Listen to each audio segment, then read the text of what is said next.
going on, everyone? Let's talk about Rui Hachimura. We haven't talked about him for a while, and he deserves the love. Again, 25-year-old, 6'8", small forward, power forward, and he has been just such a nice addition to this Lakers team. He really has. He's been very solid. He's had some big moments, hit some big shots, has had some pretty good defensive plays. He's not like an elite lockdown defender, but he's strong enough and serviceable enough to provide defense and just the rebounding. He's been really good rebounding. He's averaging 6 rebounds per game, which is great. He's given us just under 11 points per game, which is slightly under his average. But he's also, I feel like, especially with the new additions, hasn't really been utilized as much.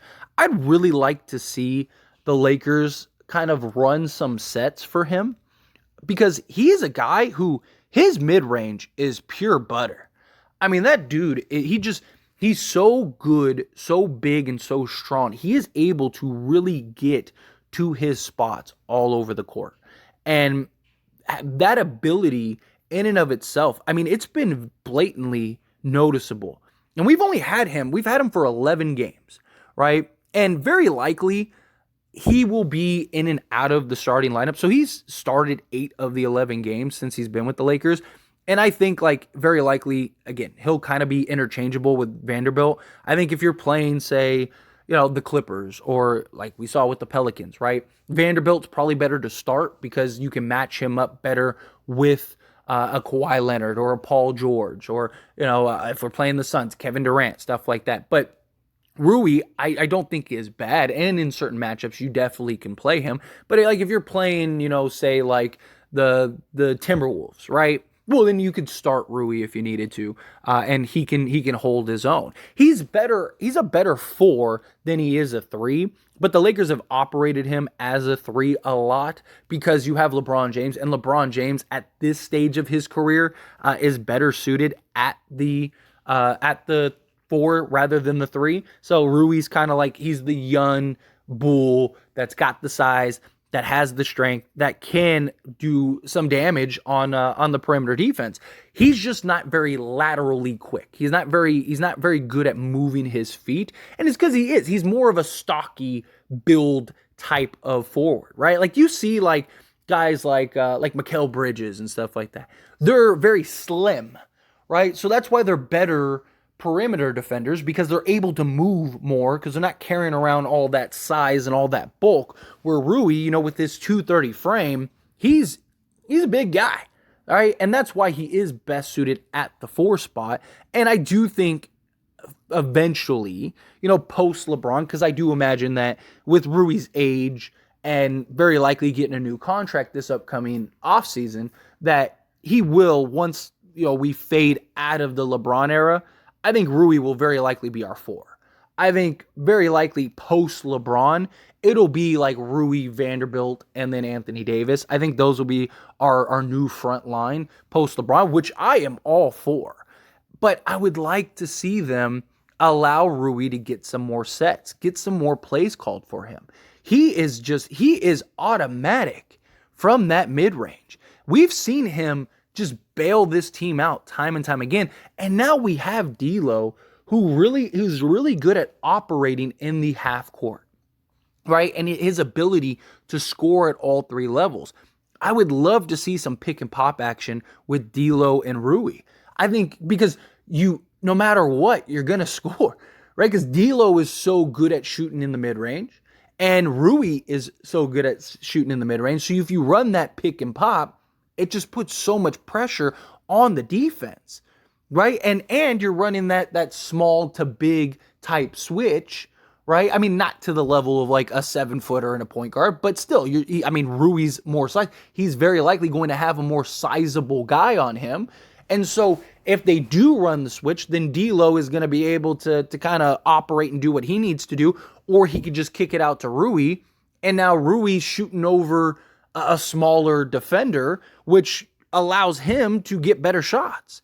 And we've seen, again, his rebounding. I mean, he's been really good rebounding the basketball, and he's averaging almost 2 offensive rebounds per game, which is great for this team because we're not very good in the offensive rebounding department, but we've seen the potential with him. And right now, it's just, he's kind of there, if that makes sense, rather than actually being a piece in the offense. And he is a really good scorer. And beyond just the mid-range, his free throw shooting has been kind of rough. He's shooting 60%, but he's actually improved his free throw shooting a lot as of late. Recently, we've seen him, like, he started off really rough from the free throw line, but he seems to really be kind of coming into his own from that spot. Three-point shooting definitely needs to pick up, right? He's not shooting the three ball very well. I mean, he's a career 35%, but he's shooting under 30% right now on 2.5 attempts per game. To be fair, though, a lot of those attempts are in like late shot clock situations to where he's kind of stuck and has to throw it up rather than being able to set his feet.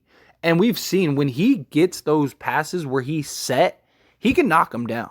He's had some games where he's knocked down several three-pointers, but they're usually the set three-pointers.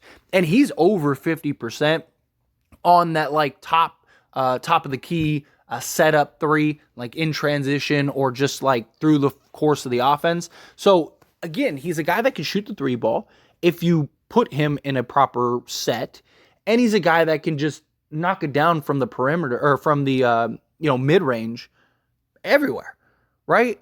So why, I don't know why Darvin Ham doesn't, or at least yet, maybe it's just because, they're trying to figure it out. They just got this new influx. He's played 11 games and then in 3 of those 11 games, we just got a whole new roster, right? And not just that, but you had LeBron missing a bunch of time. You had AD missing a bunch of time. So it's just like, I can understand, that maybe they're just kind of trying to figure it out. But Rui's been giving us essentially a solid 10 points per game every game, and just being out there, really, right? Like, I mean, he had a game where he gave us 19, and he was just kind of like, they didn't run sets or plays or nothing for him. He was just kind of there, right? And so I would love to see, like, what could he do on the offensive end if you actually called his number, if you actually utilized him as that mid-range sort of assassin. Especially, I would want them to do that to get him comfortable come the playoffs, because the mid-range is so important in the playoffs, because teams protect the paint and pack the paint more, and they also really push hard on the perimeter, right? They really like to run shooters off the shooting spot. So what it does is it makes it easy for you to pump fake, step in, boom, now you got a mid-range. Or you have everybody kind of just orbiting the three-point line. You can easily run some sets, get him some nice looks in the mid-range, dump it down to him, and you're going to get easy generated offense. And so I would really like to see that. I would really like to see them sort of operate that way now, get him comfortable, get him familiar with certain sets and certain plays, so that way when we get to the playoffs and the mid-range becomes that much more important, he's comfortable, he's in stride, and he can be a bigger factor for this Lakers team in the playoffs, right? Like, he's a guy that you could see him going off for 30 in the playoffs, because he's gonna be the kind of like, oh yeah, and there's Rui, right? Like, defenses are gonna be like, okay, we gotta stop LeBron James, we have to stop Anthony Davis, we have to stop D'Angelo Russell. Okay, like, we gotta make sure Malik Beasley doesn't get open shots. We gotta make sure, like, and then it's like, oh yeah, and then Rui Hachimura, who could go off for 20 on any given night. I could see him having a big game or two in a playoff series, right? Or hitting, having a nice quarter that really just kind of puts us in a good position to kind of take over games. Like, we've seen him kind of get the offense going before, right? Because we usually start off slow, and you'll see, like, we've had games where, like, Rui was the guy that, like, he scored our first 4 points or hit a couple big shots, right? Like the Warriors game, he hit a couple big key shots. And so that's what we need. I want to see them build his confidence and grow him and kind of have him be an integral part of this team. Because I really do think that he can be a huge factor, right? Like the title of this video is Rui Hachimura is our ace because he is. He's like the ace up our sleeve type thing, right? Like you got D'Lo, right? D'Lo is the third guy, clearly. You have AD and LeBron. They're the stars. They're gonna get there. They're gonna get theirs. They're gonna feast, right? And then you have like Jared Vanderbilt, who's like our X factor, the guy that's, the defensive guy that's going to guard the best player every night and just really make an impact as a hustle guy, defender, rebounder, stuff like that, right? And then you got like your bench guys. You got your IQ guy in Austin Reeves. You got your backup sixth man in Dennis Schroeder. You got your 3-point shooter, your sniper and Beasley. Right? You got like all these things, and then it's like, but we have this 25-year-old who is a sizable wing at 6'8" that can play both forward spots and shoot 90% from the mid-range. It's like, come on, like that's ridiculous. The firepower that we could have, but you got to get Rui comfortable. Like there's times where it's like, it's almost like he's not even on the court because they're not running any sets to get him involved. They just kind of have him kind of just float off into the corner. And it's like, why? He might be your best mid-range shooter, right? Like, so why wouldn't you want to have him in certain spots and certain positions to where he can operate as your best mid-range shooter? And just his size and his strength to be able to just bump the defender and get his shot off, or just, bully ball into like the spot in the position he wants. Being able to finish over bigger, stronger guys. Being able to finish over multiple guys. Being able to get those and ones and things like all these things we have seen from Rui, and he's really capable of doing that on a nightly basis, in my opinion. But I really want to see them get him involved more. Again, it's only been 11 games, it's a small sample size, really, in the grand scheme of things. And he's had some very nice games during that stretch. And he's had those moments where you're like, this is why we got him, right? And just defensively, he's been much better defensively than many people thought he would be. And a lot of that is his strength. Again, I get it, because like some people look at it and he's like, oh, he's getting beat. He's doing this and that. Again, he's not, you got to know your strengths, right? He's not a lateral type of defender. He's more of like that bully physical defender, which is why he's better at the 4 spot. But you have so many guys that can play the 4. He's the guy that you want to play the 3 because 1, he can shoot, and 2, he's still got good size on the wing, which means his long wingspan, he's got like a 7'2" wingspan. We've seen that be a factor. Him being able to disrupt passing lanes, him being able to challenge shots out on the perimeter and close out on guys that like he probably, like a normal forward that just is, 6'7", 6'8", but doesn't have a ridiculous wingspan, wouldn't be able to challenge. We've seen those moments. We've seen him make good defensive plays and good defensive stops, right? And he's still very young. He's got to improve. He's going to get better. He hasn't even hit his prime yet. And I definitely think he's going to be very likely our 4 of the future. I really think post LeBron, you're going to see Jared Vanderbilt at the 3. Hopefully by then, post LeBron, he's developed a shot. He's only 23. He's a kid, right? I mean, like he's young enough to have been drafted this year. So, you have Vanderbilt. If he can develop, I'm not even talking about being an elite 3-point shooter. Just be serviceable, right? If he could just be a serviceable 3-point shooter, watch out. So you'd have him at the 3 because he's better laterally defensively. So you have him play the 3. You have Rui as your big, just, power forward with some size. Your Tobias Harris type guy. Aaron Gordon type guy. You got him who can really, I think, be a factor on the offensive end. And then Anthony Davis just being that center. And then hopefully we can develop Mo Bamba into a Miles Turner light. Then I think we're set. I really do. But hopefully they get Rui more involved. I really love what I'm seeing from this kid so far. I think he's been great. I think he's been everything advertised and then some.